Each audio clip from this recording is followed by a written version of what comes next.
What's up? What's up? Welcome to the Nest Inside the Iggles Live. I'm one of your co-pilots for the evening. Follow me on X, Instagram. I think I got a TikTok.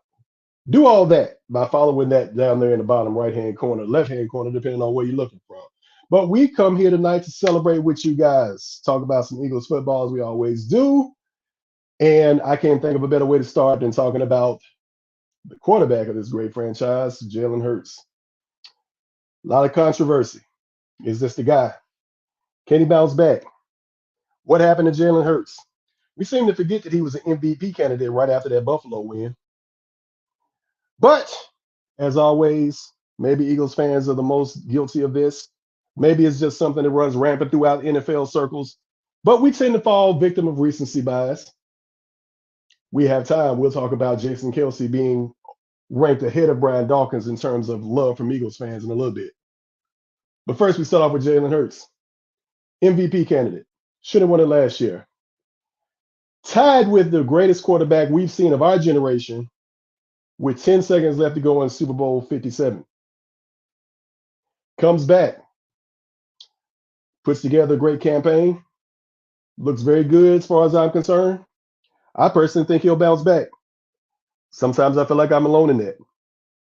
And the reason I say that is because as much respect as I have for them, as much as they're my big brothers, the 33rd team, I take issue with something they said. Now, let me just preface this by saying, again, these are my big brothers. I love the 33rd team. Mike Tannenbaum has always been nice to me. I talked to him about 4 times this past season. He always stops to talk to me, answers every single question I have, even if he didn't have time to do it.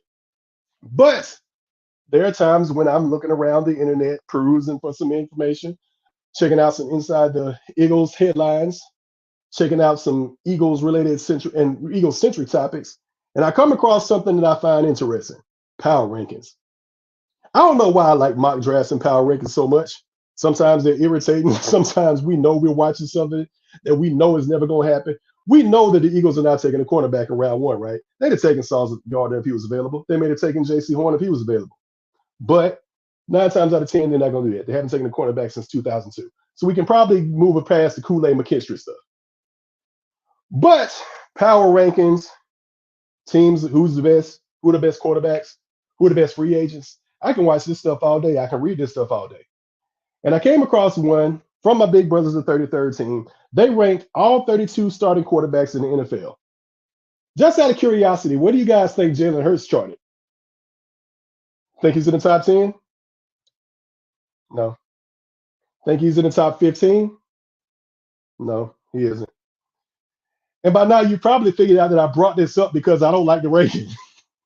Jalen Hurts, on a list of 32 starting quarterbacks in the NFL, falls at 17. Now, here's the explanation. Jalen Hurts is a decent quarterback. His athletic ability, when healthy, and his accuracy down the field are enough to make him a beacon for an offense production. However, the rest of Jalen Hurts' game still leaves something to be desired. None of us would probably argue with that. There are areas where he can improve, but the guy is also turning 26 before the season starts. We tend to forget these guys still have room to develop. They can grow up and things of that nature. And even the great Tom Brady and Peyton Manning struggle sometimes. Ineffective happens in the NFL. My issue is not what was said about Jalen Hurts, but who they have in front of him. Check out some of these names: Anthony Richardson, Kirk Cousins, Geno Smith, Kyler Murray. I like Jordan Love, but I don't think he's better than Jalen right now, is he? Did any of us have Jordan Love being better than Jalen Hurts before this last postseason, before he beat the Dallas Cowboys? Did any of us say that Jordan Love was better than Jalen Hurts? Jalen Hurts was the front runner for the MVP trophy right after the Buffalo game. I got issues with the list. But before we talk into the list, let's talk to our homeboys. Bring them to the stage right now. It's been a long time since we had a chance to speak. Jake Beckman is in the house. What's up? And we got one of my brothers, Michael Caskey Blowmain, hanging out with me here tonight. Fellas, how you feeling? Not doing too bad. Doing pretty good. I'm a little disgruntled. Had to deal with snow and traffic driving here. Don't want to get into it. Said some things that to people I'll never meet while they're inside other cars, but we're good. We're here. Gotcha. Yeah, man. Mike, what's going on, bud? What's up, man? I'm feeling good. I'm excited to make my debut on here and looking forward to talking some football with you guys on a Friday night. All right. fan-sided editor, one of the great writers, two of the great writers we have here at Inside the Eagles. But fellas, not feeling something I read recently. All right, 33rd team, before I brought you on, what I was saying was they ranked all 32 starting quarterbacks in the NFL. Jalen Hurts is not even in the top 15. Jalen Hurts is not even in the top 16. Let me give you the top of the list. Now, we know who's probably at the top. Patrick Mahomes, check. He's there. Number 2, Lamar Jackson. 3, Josh Allen. 4, Justin Herbert. 5, Matt Stafford. 6, Dak Prescott. CJ Stroud is in the top 10. He's 7th. Trevor Lawrence, for some reason, continues to be told, we continue to be told that Trevor Lawrence is one of the great quarterbacks of our generation, even though I personally am not seeing this. Joe Burrow, Jordan Love rounds out the top 10 at 10. Then we have Kyler Murray, Geno Smith, Kirk Cousins, Jared Goff, Aaron Rodgers is 15th. Anthony Richardson, what did he play? 4 games? Is 16th. One spot ahead of your quarterback of our great Philadelphia Eagles organization. Jalen Hurts comes in at 17th. Followed by Purdy, Tua, Baker Mayfield at 20, Justin Fields, Derek Carr, Daniel Jones, Russell Wilson, Bryce Young, Desmond Ridder, Deshaun Watson, Will Levis, Sam Howell, Aiden O'Connell, Kenny Pickett, and coming in dead last, Bailey Zappi. How do you guys feel about the list? I've lost you lost me halfway through those names. Can you throw that up on the screen? Actually, I cannot. But let me get them to me again. So you need the bottom half? No, I don't care about the bottom half. I don't care about the people ranked behind Jalen. Okay, ahead of Jalen, we got Patrick Mahomes in 1, 2, Lamar Jackson, 3, Josh Allen, 4, Justin Herbert, 5, Matt Stafford, 6, Dak Prescott, 7, CJ Stroud, 8, Trevor Lawrence, Let me see if I can Joe Burrow, Jordan Love at 10, Kyler Murray at 11, 12 is Geno Smith, 13, Kirk Cousins, 14, Jared Goff, 15, Aaron Rodgers, 16, Anthony Richardson. All these guys are ahead of Jalen Hurts. I don't understand why Kirk Cousins is there. I like CJ Stroud. I don't think CJ Stroud is better than Jalen right now, is he? I mean, we just watched the same season, didn't we? I think CJ deserves to be in top 10. All right, Jake, you tend to fall victim of recency bias. I mean, dude's had one season and balled out. I mean, yeah, Jalen didn't. I mean, he didn't have as good of a season as 20. Objectively, ranking him at 17 is bad. That's no doubt. But I mean, there's a handful of those names, like you said. Aaron Rodgers shouldn't be ahead of him. The dude's going to be 41, coming off of an Achilles. I doubt. What's Richardson? Anthony Richardson threw probably less than 100 balls. That's craziness too. I agree with you on the Trevor Lawrence thing, but yeah, without the name, I can't really go in on all these guys. But I think CJ Stroud easily deserves to be in that upper stratosphere. Gotcha. What you think, Mike? I think it's just disrespectful, to be honest. I mean, I'm not saying I don't think he should be in the top 5. I understand, like, you know, the complaints against him, but 17, like he said, is just objectively, it just doesn't make sense. I mean, there's some of these guys on there, like, what has Kyler Murray done to prove that he's better than Jalen Hurts? Like, what has Geno Smith done to prove that he's a better quarterback? I mean, you know, the top 5 is going to be set. And this list is a little wonky to me to begin with. I mean, you got Joe Burrow at 9 behind Trevor Lawrence, you know, Justin Herbert up at 4 ahead of Matt Stafford, ahead of Dak Prescott. So, you know, it already seems like a little bit weird to me, but and I think as part of it's like you said, it's recency bias. You know, Jalen obviously coming off a down season, Eagles coming off a down season in general. His numbers aren't jumping off the screen at you from this past season. The turnovers were up, the big plays were down, the flashy, you know, deep balls to AJ Brown, which felt like every week, you know, 2 years ago, didn't happen this season. So, you know, the way he's viewed, I understand it's down compared to where it was a year ago, coming off that Super Bowl loss to Kansas City. But I think objectively, I mean, he deserves to be in the top 10, if not higher, just based off body of work and combined with, you know, if you're going to put a guy like CJ Stroud at 7, who I agree looked awesome as a rookie, one of the better rookie quarterbacks I've seen. But for him to be that high on the list, that means you're banking on his potential moving forward to continue to be great. And Jalen's still, you know, like you said in the intro, going to be 26, a lot of football ahead of him, a lot of room to improve. He's showing improvement every year. And I just, at this point, I don't think he's given reason to doubt that he'll bounce back and obviously have a better season than he did last year. Yeah. You said Geno and Kyler are above him as well. Actually, Jake, I got something here for you, man. Just working off There we that bridge. go. There we go. How about that, baby? All right, so we got the top 32 here. Mahomes, Jackson, Allen, Herbert, Stafford, Prescott, Stroud, Lawrence, Burrow, Love, Murray, Smith, Cousins, Goff, Rogers, Richardson, Hurts. And Derek Klassen is a guy that like wants to start fights. I'm assuming that's what it is. Like, see, the problem with lists like Yeah, this is we I mean, never know what the list is based on. Are we talking about the best right now? Are we talking about potential? Are we talking about body of work? What are we talking about? We just throw a list together and stuff. it's that. Yeah, I mean, they have Deshaun Watson on there and not Joe Flacco. So this is nonsense to me. We got to stop putting Justin Herbert in the top 5 of things. Just looking at this going down, Justin Herbert in the top 5 is crazy. Matt Stafford in the top 5 is crazy. Trevor Lawrence in the top 5 or top 10 is crazy. This is nonsense to me. Derek Klassen, it's on site. All right, guys, you can talk me out of this. Tell me if I'm wrong. All right, I'll leave Mahomes and Jackson at 1 and 2. I can put Josh Allen in the top 5. I can even put Josh Allen in 3 and not complain too much. Herbert needs to move, like Jake said. Matt Stafford is good.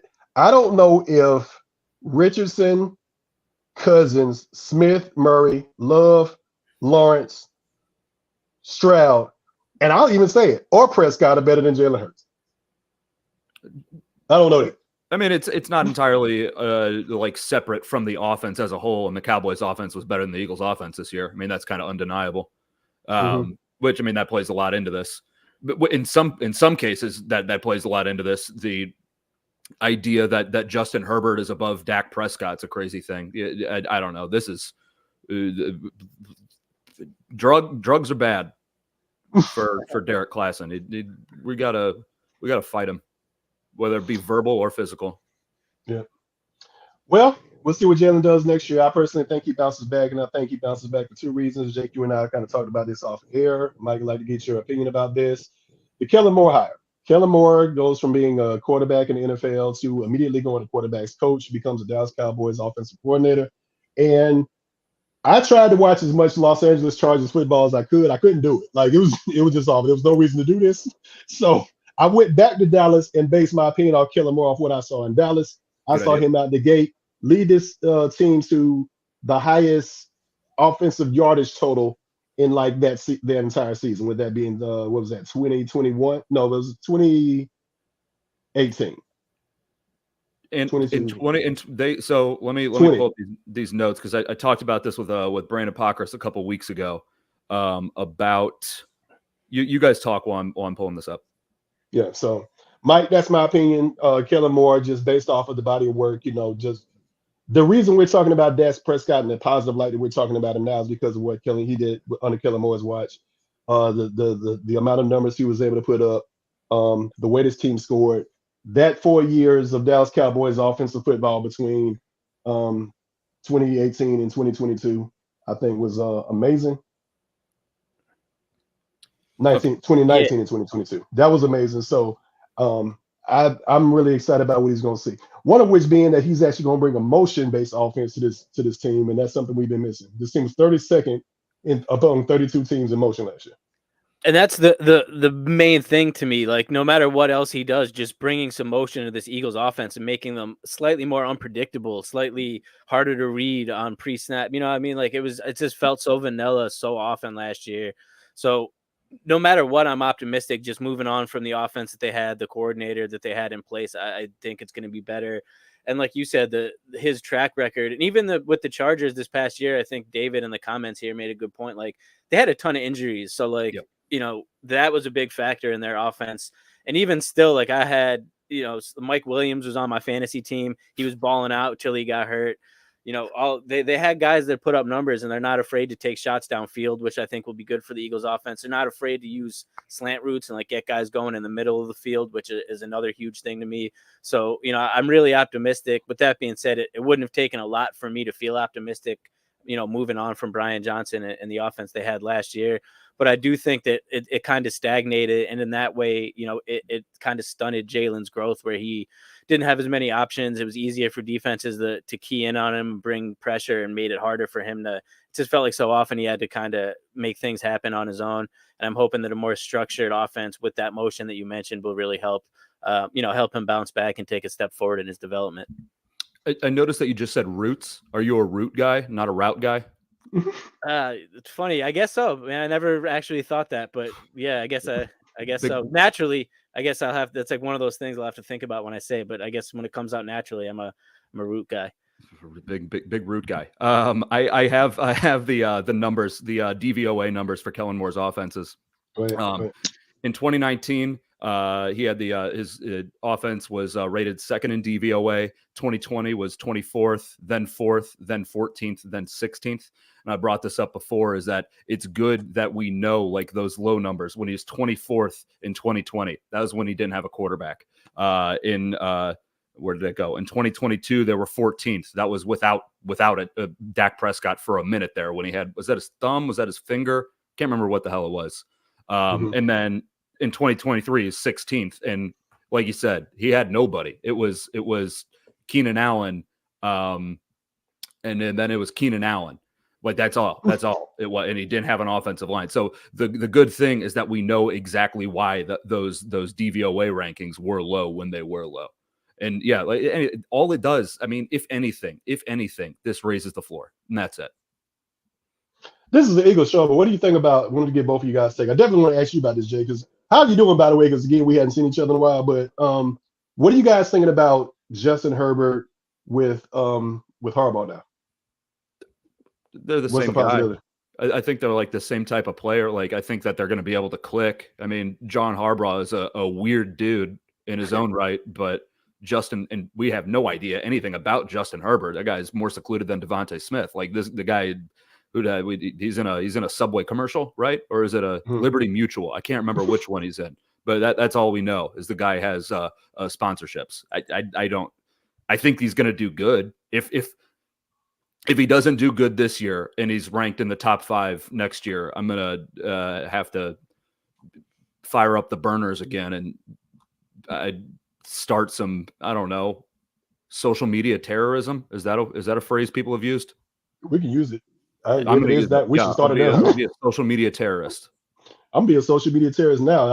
I've never thought about that until just now, but that's what I'm starting doing. So, call it JISIS, Justin Herbert ISIS. That's what we do. So, Mike, I want to get your opinion on something else, man, before we move into Michael Clay's extension, because Michael Clay, you never would have told me in 2020 and 2020, 2021 and 2022 that with Shane Steichen and Jonathan Gannon walking around that he would have been the last man standing. Now, we could argue the fact that they would have had head coaching jobs and he wouldn't have, but I, for some reason, thought he was going to get fired. He never did. Jake and I have even come on this show, and we talked about how his guy was keeping his job, and now he's the best assistant the Eagles have, and now he has an extension. How you feel about that? Like you said, it's definitely not something I would have predicted a couple years ago, but you can't deny, what we saw from that special teams unit last year. Can't deny what we saw from Covey and the development there and the decisions he made. I hesitate to give him too much credit for Jake Elliott just being awesome, right, but he also falls under that special teams umbrella. And the myriad of issues that the Eagles had last season, most games I came away not thinking like a special teams issue was at like the top of the thing. It was predominantly offensive and defensive based. So, I think it was well deserved, and it's nice to have, just a little bit of continuity going into this new season. You're replacing the 2 other coordinators. It's nice to have at least one guy in the building that's been there, kind of came up through the ranks and got what I think is probably a well-deserved extension here. Yeah, and if he plays a hand in getting rid of Aaron Sipos and getting a Braden Mann, buddy, I'd kiss you right in the mouth.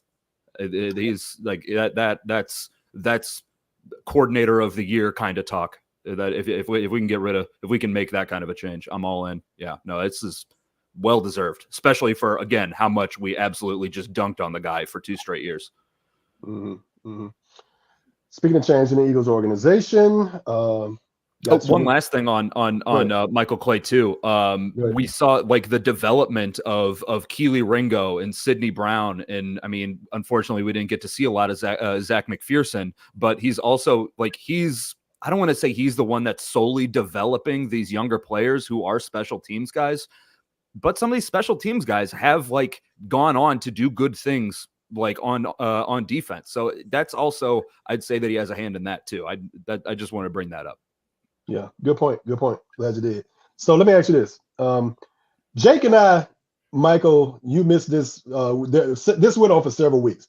Jake and I are on different ends of the spectrum on the Vic Fangio argument.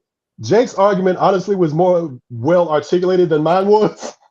Jake came with facts. Jake came with numbers. Jake came with stats, as Jake always does. My argument is totally emotional. Like, my argument is based off simple things like, this is the guy that we brought in to beat Patrick Mahomes in the Super Bowl. That didn't happen. This guy has been running this defense that everybody else is caught up to. This guy is a great defensive mind. And yes, he's the architect of the defense, which will probably make that defense better. But my thing is also, this is the guy that also recommended we hire Sean Desai. And I saw the Miami Dolphins defense, injuries, whatever, and we can always talk about those. But I saw the Miami Dolphins defense as being marginally not much better than the Philadelphia Eagles defense. So I'm worried about the Vic Fangio hire. And I believe because of, I was picking on Jake about recency bias and everything, but I talk about this with the Eagles fans and the organization a lot. As soon as this guy gives up 2 first downs in week 3, we're going to be talking about we want him fired. As soon as this guy gives up 14 points in the quarter, we're going to want him fired. I don't believe in the Vic Fangio hire. Help Jake do what Jake has been doing a good job of. Talk me into it. Tell me why I'm wrong about this. Well, I'd like to hear a little bit of Jake's side of things. What, the pro side, you laid out the cons for it. I'd like to hear Jake. Go ahead. Yeah. Bottom line, same thing as Kellen Moore, raises the floor. The idea that I'm trying to think of all my points here. There's a big difference between getting a guy who spent 2 years with the guy who made the defense, with the Fangio defense. There's a difference between getting a guy who spent 2 years with the guy who developed that and getting the guy who made the defense. Does that make sense? Like you could get I don't know who was you could get Steve Jobs' nephew to run you a business. But if you get Steve Jobs, well, he's dead. This is bad. This is a bad metaphor. You get what my point is here. We get your point. Yeah. Getting the guy is a big deal, but also, and again, just raising the floor is huge. I'm trying to think what else did Nick say they should have hired Rex Ryan? Nick, do not come here with that.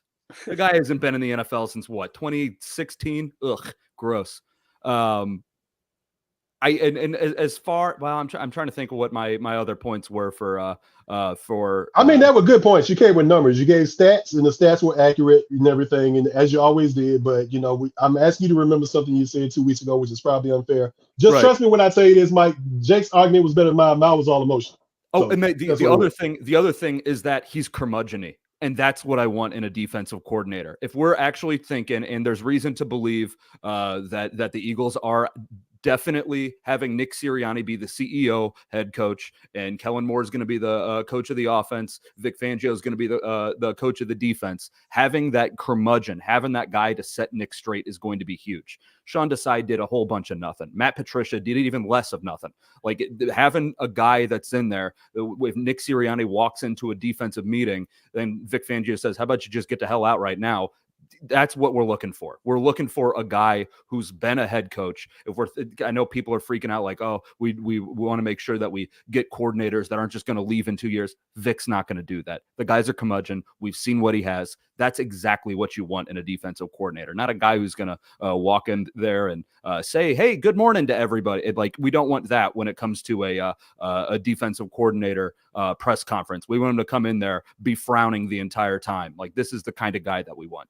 He's a football guy. He feels like a football guy. He's a football guy. His name's Vic. Yeah. Like he just feels like a football guy. And I come into that with kind of the same approach I did with the offensive coordinator thing, where at the end of the season, I just felt the change was so necessary that I'm like naturally optimistic about the team in general, but I'm just optimistic that these changes were so necessary and that you make them and it's going to be a good move. And I think that Fangio obviously has a track record of, barring obviously Miami was tough to watch on that end of the football last season. Yeah.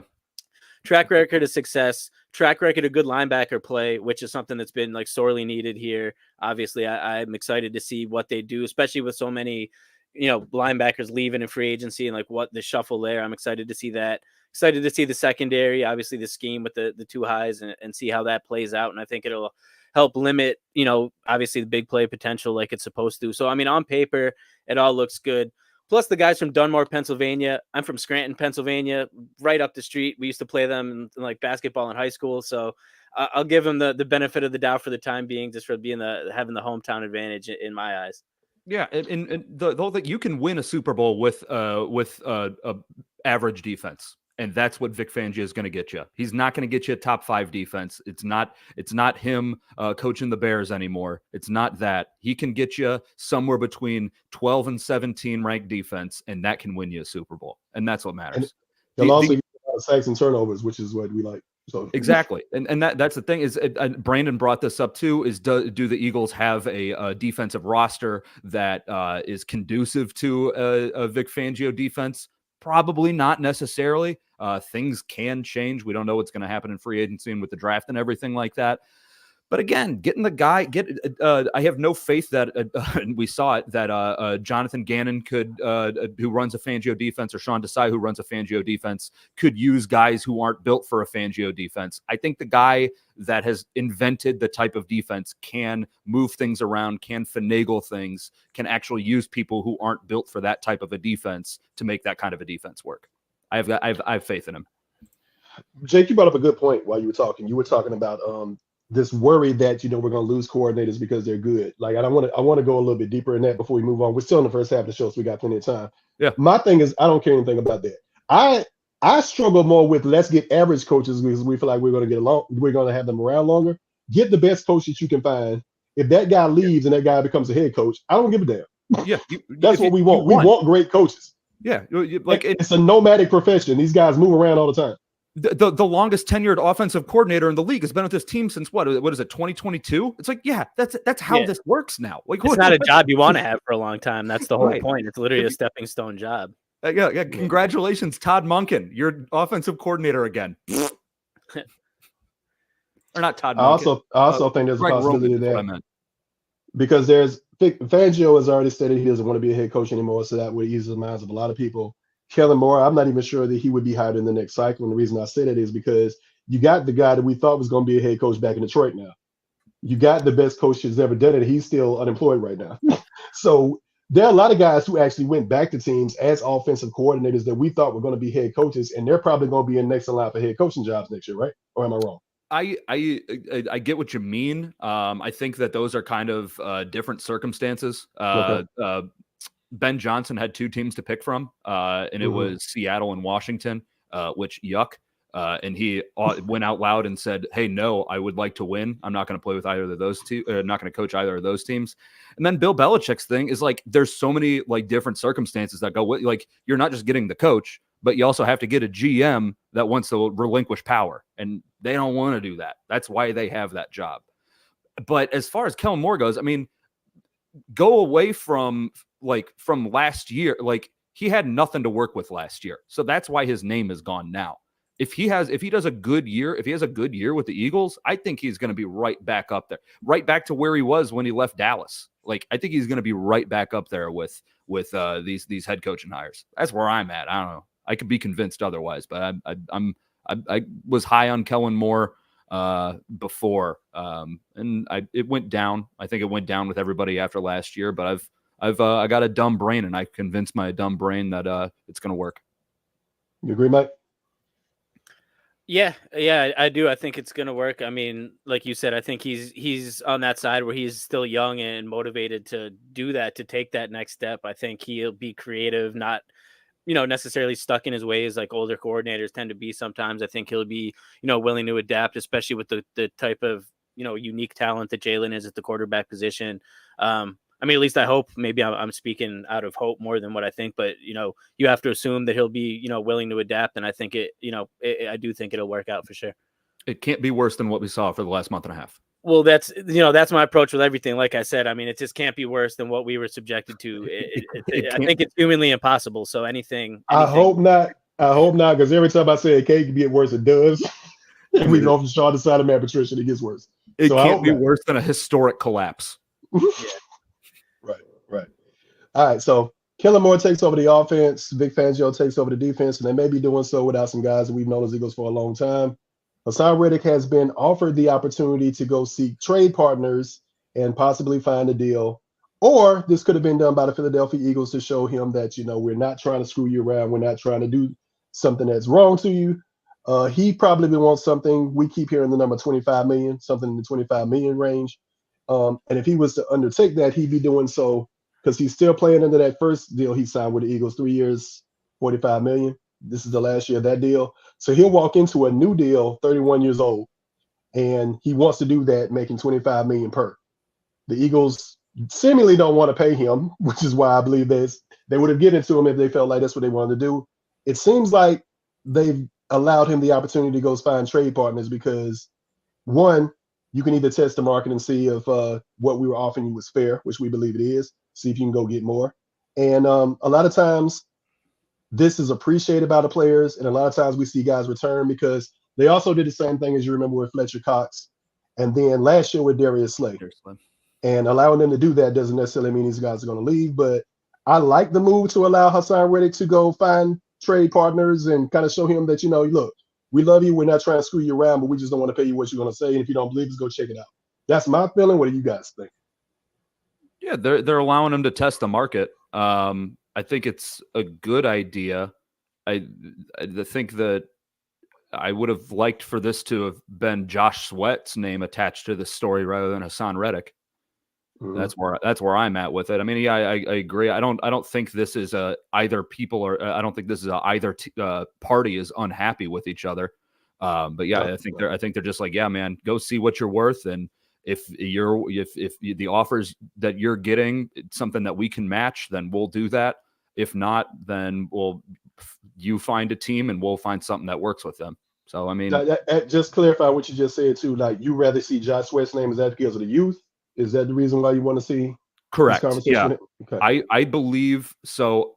And it's weird. I think Haason Reddick is a better player than Josh Sweat. I think that's kind of like that. He definitely is. But I think that you'd be able to get more when it does come to having to like find a trade partner. I think you'd be able to get more for Josh Sweat than you will Haason Reddick because of Josh Sweat's youth. Mm-hmm. Which is kind of a weird thing that one player's better but worth less. But I think when you're thinking of a different franchises, I think they'd see that youth and be like, oh yeah, that's probably the way that we want to go if we're signing a guy from. I mean, it's going to be Haason Reddick's last big deal that he signs. Totally agree. What you think, Mike? Yeah, which is the grapesly. He'd be looking to maximize that deal. It's probably the last big one he's going to get. And like both of you guys said, I don't think it necessarily means it's going to be a parting of ways. We've seen this in the past where, it's kind of giving the guys the freedom to do that. Part of it probably has something to do with Fangio also, coming in with a new defense, new defensive scheme, a lot of turnover in that linebacker department for this team. Where does Haason see himself fitting in, next season? If it's a situation where he's not going to be back the following year, obviously, like you said, he's going into the final year, the 3-year deal. It was, what was that, 45 million when he signed that? 3 years, 45 million? 3 years, 3 years, 45 million. So I mean, coming into the last year of that, if he's not going to be back, after the 2024 season, and you can get something for him, maybe you go younger a little bit, get a draft, something for the future, and instead of losing him for nothing next off season, I don't hate it. Or maybe he'll come back for a little bit less if there's, he sees what's out there. Grass isn't always greener. There will definitely be teams willing to offer him more money. Will those teams be, in position to potentially contend like we all think that the Eagles should be again next season? So, I mean, there's a lot to consider, but like you guys both said, I don't necessarily think this means it's definitely the end of his time in Philly. Now, I was going to use this as an opportunity to talk about Jason Kelce and Fletcher Cox too. I really want to talk about Haason Reddick, so we're going to do this real quick. Jason Kelce and Fletcher Cox, if they want to be back, they're going to be back, right? Yeah. Yeah, I mean, with open arms, I would think. Okay, so we know Kelce. Fletch kind of concerns me because I was wondering if they might move off from Fletch, but I feel like he'll be back if he wants to be back, and the Eagles will have him. I don't know if I like him at 14 million. Yeah, true. So back to the Haason Reddick thing because he's so fascinating because there are so many moving parts. Haason Reddick, we found out, is one of the reasons that Sean decided it wasn't player calling plays towards the end of the season. Haason Reddick is one of those guys who Sean decided had this friction between players in the locker room, Haason Reddick being one of those guys, and Haason decided, I'm not talking to this guy anymore. So When did that happen? that was part of what the issue was. So apparently the way the story goes is Sean Desai had an abrasive personality. He got on people's nerves, and a lot of the stars on defense took issue with his coaching style and then started giving him the silent treatment. We're not exactly sure who all these people are, but we do know that one of those people was Haason Reddick, who decided, I'm just not talking to this guy anymore. And that's when Nick Sirianni stepped in and decided, yo, I got to make a change because, I can't have my stars on defense, especially with so many young guys. Can't have them watching the stars and seeing them act this way. It's not going to work. And maybe they'll get along better with Patricia. So we know Haason Reddick can have moments where, great guy, I talked to him twice this year, great guy, but has a tendency to he can be emotional and can be irritated. And as Nick Common says here, Bayard had an issue with him too. So yeah, that was another name we were hearing. But my concern is, I said all that to say this. My concern is, what if two things happen? Number one being, what if while seeking a trade partner, Haason Reddick finds somebody who will pay him what he wants, but the Eagles can't get the type of draft capital or a player back that they feel is acceptable, so they decide not to take that trade. And now you have Haason Reddick, who was already playing professionally and playing to the best of his ability, but a little disgruntled last year. Now he returns for year 3. He needs even more upset, and we've already seen what happens when he gets upset. That's scenario number one for me. Scenario number two is he does walk into this new deal if he's able to get this new deal. Even if the Eagles give him this new deal, let's just say it's not $25 million. Let's say they give him 20. He walks into that deal at 30 and 30, actually 31. He walks in 30 this year. 31 when he starts his new deal, he'll be 31. Are we worried about regression? Especially after what we saw from James Bradbury. Could that have anything to do with why this is taking so long? And could that have anything to do with why this team might be hesitant about extending somebody who's getting a little bit longer in the tooth? So to just because you said the Bradbury, that type of regression thing, I don't think that's going to be the case. When a defensive back falls off, they plummet. They fall off a cliff. Like they're absolutely toast. Regression for Haason Reddick would be double-digit sacks, which I'm totally fine with. I don't know if does that answer your query, I guess would probably be the right word for it. I'm concerned. The story is so fascinating to me for so many reasons. You got age here, you got slightly disgruntled player here. You got, what do the Eagles get out of this? You got a guy who's a great talent, but also like a speed rusher, slightly undersized guy, but we don't notice this because he's so great at speed rushing. But typically when you talk to coaches in the NFL, they'll all tell you to a man, when guys start to regress, especially as pass rushers, speed goes before power. And we don't really think of Haason Reddick necessarily as a power guy, do we? No, he's if there's a situation where Haason Reddick is possibly sees some regression, we're going to see it like in the wheels. We're not going to necessarily see it as far as like the push. We're going to see it in the wheels and things of that nature. And he is getting a little up there in age, though extremely great and extremely productive. Because let me just go ahead and say, I still want Haason Reddick on this team because I don't think this Eagles team is good enough or deep enough to say goodbye to their best players, which is going to get me into my next point. I don't know why the fireworks are going off right now. Pretty sick. But I have tremendous concerns with this team without Haason Reddick if we walk it into 2024 season without Haason Reddick. This is not a better defense without him. This is not a better offense without Jason Kelce. It's probably not a better defense without Fletcher Cox. So I'm a little worried, and there's so many moving parts. I think that's why the story is so fascinating. I'm comfortable betting on Haason Reddick. I'm comfortable with that. If your thoughts are he could regress, everybody could. Yeah, and I think he still has at least 1 year on the deal. If you sign him to a 2-3 year deal, I think he is still very productive through the end of that deal. Totally. Barring an injury, which you could say for anybody, any players an Achilles tear away from their career going up. But barring that, for what we've seen the past 2 seasons, probably the best player on the defense over each of the past 2 years. No signs of that. Like if there was any inkling that type of regression was maybe coming, second thoughts. At least I haven't seen it yet. still in his late 20s. I think he could get through the life of like another short-term deal very productively. Cool. Yeah, That's what I want to hear. Do we think he's back? Ooh, that's another question. yeah, that's a much more difficult one. Do I think he's back? Probably like 51% yes, 49 no. That's tough. That's a hell of a question. Yeah, it does. It honestly seems like a coin toss to me at this point. I mean, part of me wants to think that Howie, obviously, of course, he realizes how important he's been to this defense.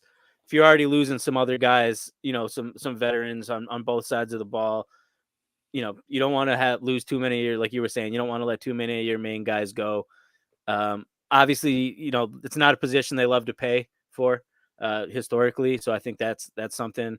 But yeah, I mean, I would, it seems like a coin toss. I guess my optimistic side would put it a little bit more. I think he'll be back, but I wouldn't be shocked either way.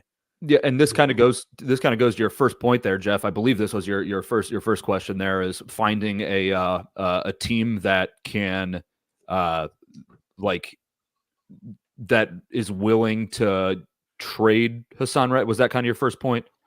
My thing is, it's like whatever he gets, I'm sure Haason Reddick can go out and he can get a deal that's worth more than what the Eagles are willing to pay him. I have no concerns about that. Whatever. My thing is, if we don't trade this guy for that deal because we don't receive proper compensation for that deal, which is also possible because we're not going to get a first rounder. I heard maybe a 3 and a 6. I heard maybe a second. Second minimum, and it would have to be like closer to 30 for that pick. Like I wrote a thing up about the recent edge rusher trades, and everybody has, like, in the last 3 years has been a minimum second round pick. Mm-hmm. Like it's going to be minimum second round pick, and we're talking Howie effing Roseman. Like it'll get done.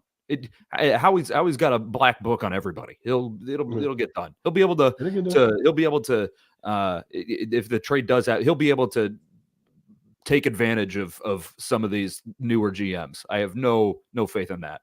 There's going to be some new GM out there that's like, I'm going to beat Howie Roseman with this trade, and they're not gonna, because it's Howie Roseman. He'll get another guy fired. I can't wait for it. Mm-hmm. This isn't help us this year, but Kevin Byard's making $14 million. He's out. But yeah, and by getting rid of him, he only counts as $711,000 against the salary cap. So you save a little over $14 million just by getting him out of here. Yeah, doesn't help you this year and everything. Yeah. But what is there, 29 free agents? Yeah. Yeah, I would put him if he's probably.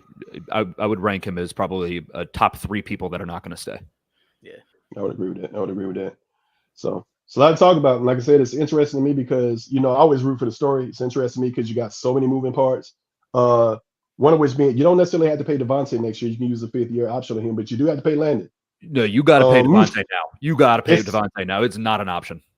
It's time to pay. It's time to pay Dallas Goedert again. It's time to pay Josh Sweat again. Like, are we moving on from Maddox? Like, is Maddox so expensive now that we got to get rid of him? Like, so it's a lot to talk about. You got to restructure Maddox, pay Devontae. Dallas, wait and see. Okay, gotcha. All right, yeah. So I'm in a position now. It's like for the time being, it's the same thing we talked about, coaches. I want the best players on this team to get this team the best possible chance of winning, and I don't see how this defense is better without Haason Reddick. Kelce goes, that's obviously Kelce's choice, but if Kelce goes, you basically got to rebuild the interior of the offensive line again. Like Tyler Steen's waiting in the wings, but you got to slide Cam Jurgens over from right guard to center now, don't you? And the Atlanta guard's got to do center beside him, and now you got to find the right guard all over again. So it changes things a lot quickly if certain guys say, I'm not playing for this team anymore. Or if the Eagles move on from guys. Yeah, it's not great. Now at in week 18, when they put in the backups, I believe Landon Dickerson was actually the center because he played center at Alabama. When you're talking about reforming an interior of an offensive line, how do you guys trying to think percentage wise? Do you think it's going to be Jurgens flips to center, to keep going with the non-traditional undersized center, or you guys think it's going to be a Landon Dickerson scooting over to the right? You want to go first, Mike? I mean, that's a good question. I kind of just assumed that it was going to be Dickerson, just like based off you said him, and I knew he had the center experience. He was in there week 18. If they wanted to continue, in the mold like you said with Kelce and kind of the undersized thing, maybe you go Cam. I hadn't really thought about it. That's a really interesting question, though. I don't know which way they'll go with that. Yeah, it's I think one of for those me, things, I've always with liked a draft that's so loaded with offensive linemen. Yeah, that too. I think I kind of like like what you said too, Jake. I think for me, it works out like this. Like I like the idea of Landon Dickerson eventually taking over, and then I think part of what changed that was he became a 2-time Pro Bowler in his first 2 years at the left guard position. And do you mess that up? Yeah. I don't think you do. I don't think you do. Is Jordan Mailata's best man in their wedding? Do you separate those two guys? I don't know. Right.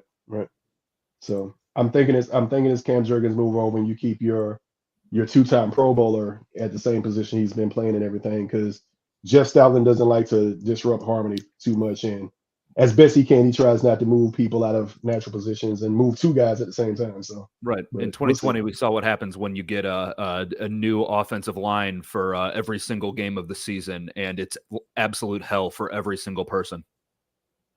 Including us, not just them, but us specifically, and probably most importantly us, because we had to watch it, and I wanted to cut my face off, not just my eyes. Keep the eyes. I want to suffer. Just cut my face off. Whole face. Well, Mike, you've been doing a good job of helping us keep up with what's been going on with Jason Kelce. Which I tried to create a Jason Kelce timeline, has become impossible. Like it changes too much. For us to put this timeline together. Every day he's doing something, generating headlines. Yeah. So now we got Jordan Mailata saying he doesn't think he's going to be back. We got Younger Brother saying he thinks he will. Luchador Mask, it's all kinds of stuff going on. Love for Jason Kelce parties on 94 Whip FM.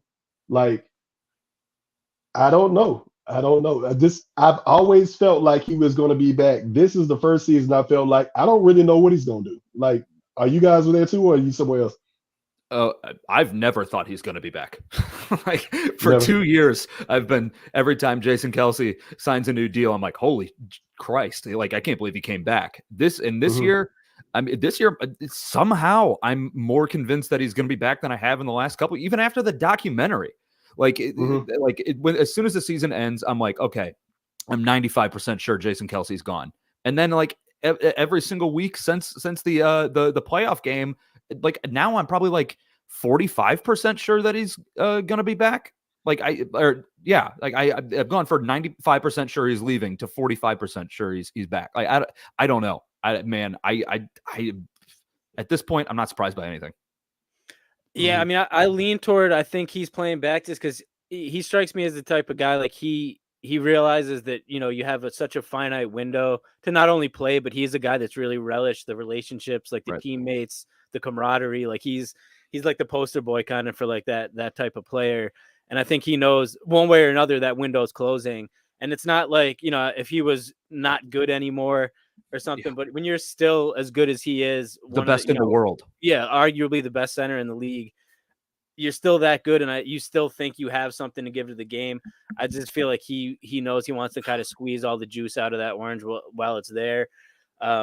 Could be wrong. Totally. I mean, obviously I don't know him, but he just strikes me as that kind of approach to and things he said in the past and everything. It just seems like, hey, he knows this is a short amount of time. If he still has anything left to give to the game, why hold back? You want to go out feeling like you gave it your all. You don't want to be in that situation that, so many guys end up finding themselves in where they retire and then they're like, maybe I could still play. Do I want to? He doesn't strike me as the type of guy that wants to do that. So you go all out once, maybe one more year and then that's it. And I feel like that's how I felt for like the past 2 years, man. It's crazy to me. Yeah. Nick Homage and David Pops Mega, we appreciate you guys hanging out with us all night. They've been with us all night. Nick says he thinks he might go play with the Chiefs. Nick, I don't see him playing another jersey. Nick, Dave's Pop Mega after watching Nick. Oh, Nick, you are hitting. Why are you? I'm a human. I don't think Jason plays in another jersey. I don't think Jason plays in another jersey. And Jay Posmaker says after watching Jason's body is taking a toll, I think his wife pushes him to retire. And the great Merrill Reese says he kind of wants him to retire and stuff like that. So, Yeah, we'll see what yeah. happens. But I personally believe the longer it takes him to make the decision, the better chance of him coming back. I agree with that. That's probably true. Yeah, I That's can probably see true. that. Super emotional after the game, tells everybody that he's leaving, and then decides, well, maybe I shouldn't have said that as fast as I did it. So I think the longer it takes for him to make the decision, it's better. It's kind of like one of those things when we don't hear anything, that's a good thing. The whole he told everybody, I don't know about that. I don't. The report from Adam Schefter was that Jason Kelce tells his teammates that he's going to retire. That could have just been Jason being on the sideline looking up at the scoreboard and being like, I can't believe that's it. There was no sourcing from Adam Schefter, and then it comes along with the Adam Schefter breaking people's retirements before they want to, when they're people that have huge, like, if Jason Kelce wants to break his retirement himself, he has outlets to do that. It's not if Tom Brady wanted to break his retirement, he can do that. He doesn't need Adam Schefter to do anonymous reports. It's going to come straight from Jason Kelce, and that's one of the things that's made me kind of flip.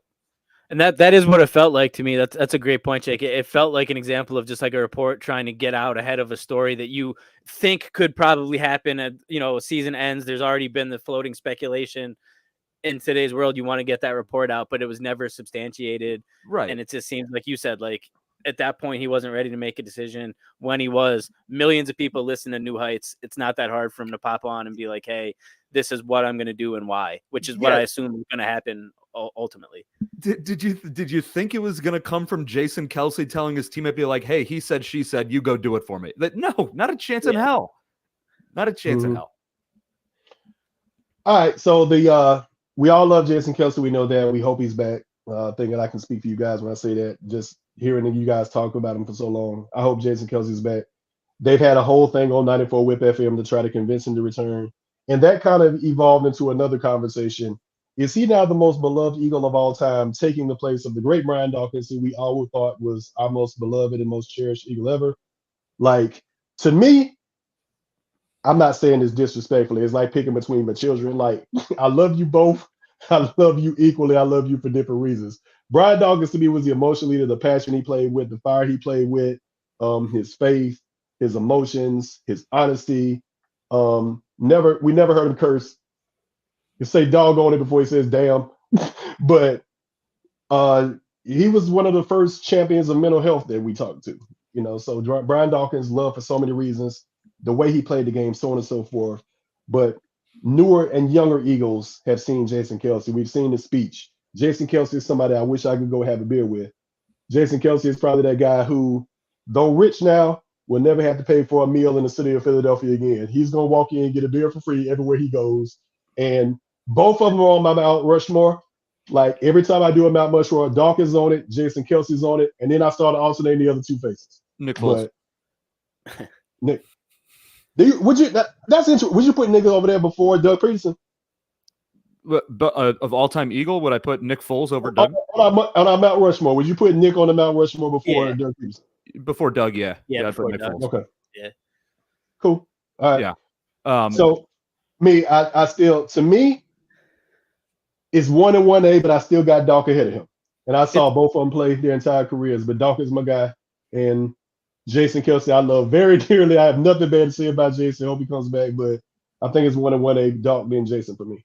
It's different for me. So I'm what am I? How old am I? 32? Yeah, I'm 32. Mm-hmm. So it's like Dawkins was king of kid hero. Like that was like hero when I was like a kid.